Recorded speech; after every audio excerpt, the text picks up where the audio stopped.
Now, before we chat to our next guests, just a warning, this is a sensitive story about the murder of showjumper Katie Simpson. Yes, in August of 2020, her body was discovered in her home in Derry, and it was suspected at the time that she had taken her own life. But the truth turned out to be something much more sinister. Virgin Media is releasing a new documentary which delves into the case, and we are joined by retired Detective Sergeant with the PSNI, James Brannigan, and Katie Simpson's aunt, Paula Mullan. But before we speak to them, let's take a quick look at this. Katie Simpson, aged 21, arrived on her own in an ambulance, having attempted to take her own life. We were just hoping Katie was going to pull through.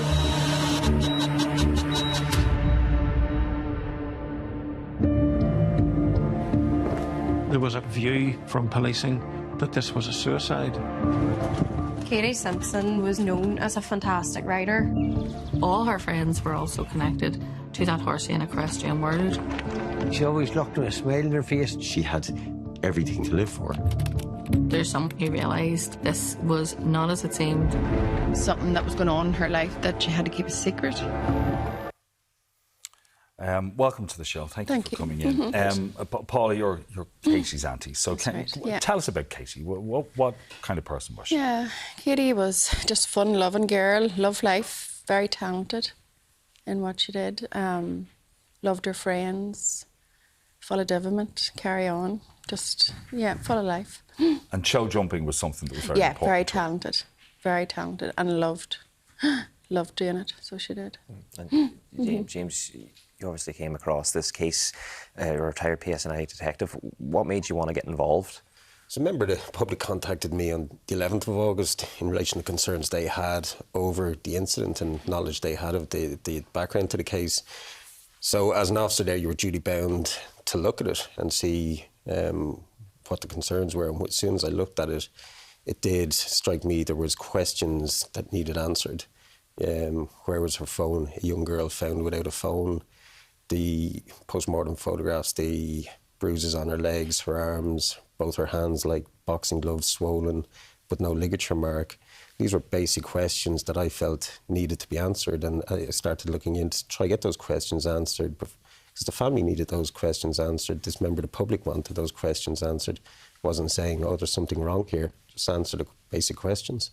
Mm-hmm. But also what stood out was the fact that this guy did not call for an ambulance when he claims he found Casey.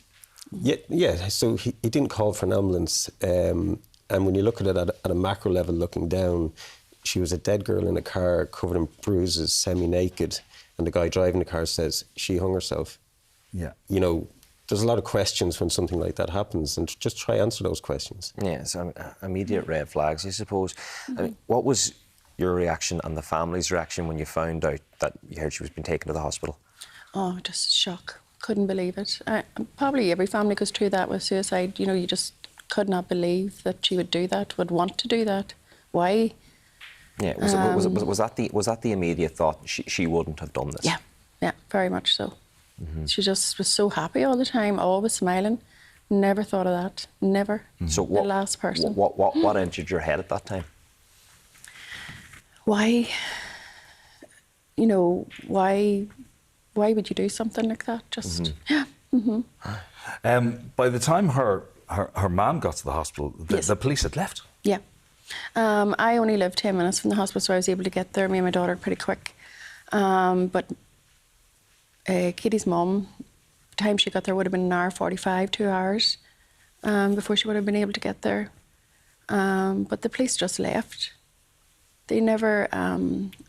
Maybe it's naive of me, but I just think they should have waited for the parents to come, you know, and explain what they found or what has happened this morning, and just to comfort her, but they didn't. And what happened in the days after that? How do you feel like they handled that situation in the days and weeks after? The days and weeks after it were you're sort of just left on your own. You didn't know what to do, because she had to go for a post-mortem, so it took a few days, which is normal, I suppose. But then, but no police contacted my sister, never spoke to my sister. To be honest with you, I never spoke. I went to the police station, but the only policeman who, when James took over in his team, that was the only person that phoned my family. And when he phoned, the first thing he says, "Are you okay?" And like that was just, I know it's something simple, but this is why the charity is going to help comfort people and guide them. You know, it's going to be so, I wish the charity had been there for us. It would have helped us so much. Okay, we're going to talk about this charity in a few minutes' time. But James, can I just ask, because when you decided to pick up this case file, you met a lot of resistance. I did. I knew when I started looking at it, I was based in Armagh in the major investigation team, but this happened in Derry, and there was a major investigation team in Derry. And I had to do it behind the scenes myself until I was able to bring it to my authorities and go, this is the information I found, we need to look at this. And the information I found showed there was more questions needed to be answered, and the police in Derry needed to act on this.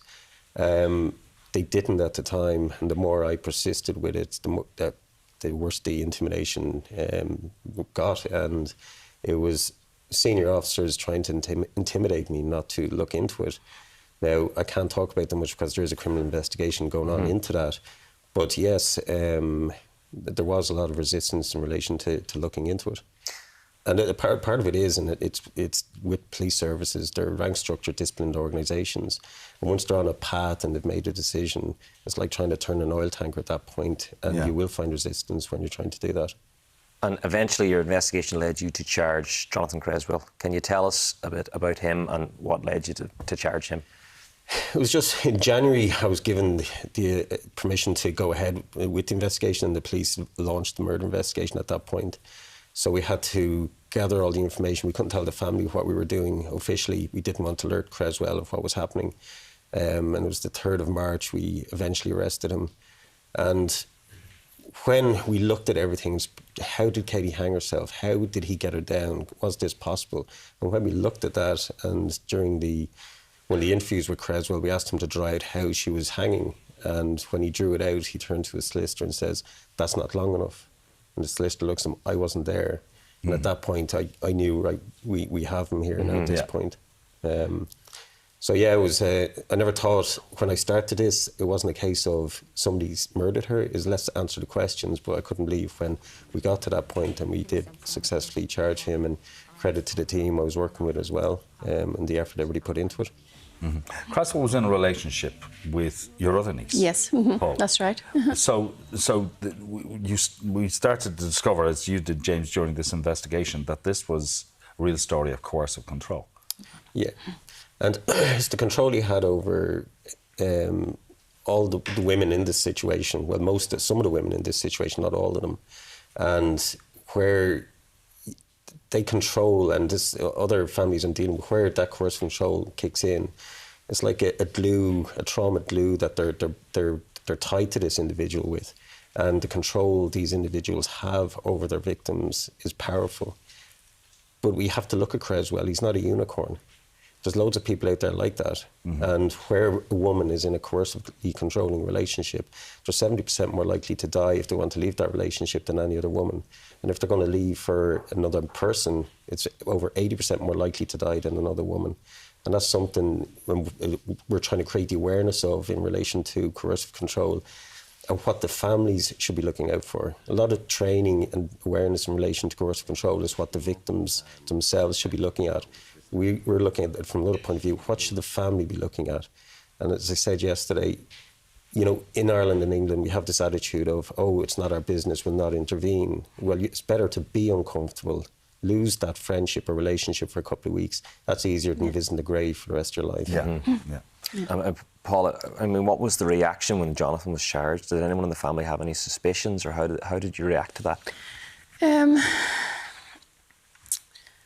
It was just a relief that he was charged then, you know, that sort of way. But yeah, it's hard to put your finger on, you know, nobody really liked him. Right, okay. But there was nothing we witnessed or nothing we seen.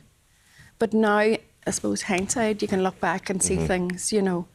But, and as James says, the awareness of coercive control is good because it means that, you know, they isolate you. Yeah. And then we can look back and see it now, but at the time you didn't see it. Yeah, that is a sign of it because... they isolate you from your family, your friends. Yeah. So it just to get the awareness of that out is brilliant. Can I just ask you, James, what was his reaction when you went and charged him? He would have known prior to me taking him to the custody desk to actually read out the charge to him. His solicitor would have made him aware. It was more how I felt at the time, to be honest, because what we went through, we'd all went through, what the family went through to get him up and actually read that charge out to him. That type of individual, he's then thinking, what's his next step? How does he control his image? How does he control what's actually happened? And that was another battle after that. Charging him was only half the story. It's what happened after and the fact he got bail and the challenges that posed as well. Well, he ended up taking his own life, and it must have left so many unanswered questions for you both. But that again is him trying to seize control. Control. And it control. was his final act of trying to silence Katie's voice. And that's something that's really hurt all of us that had worked on this in the family. You know, that trial was going to tell everybody what happened to Katie. On the first day, when you listened to the evidence that was put against him, he knew there was no way out of this. And he took that way out, his final act of control. You've set up a trust in Katie's honour. Can you tell us about that?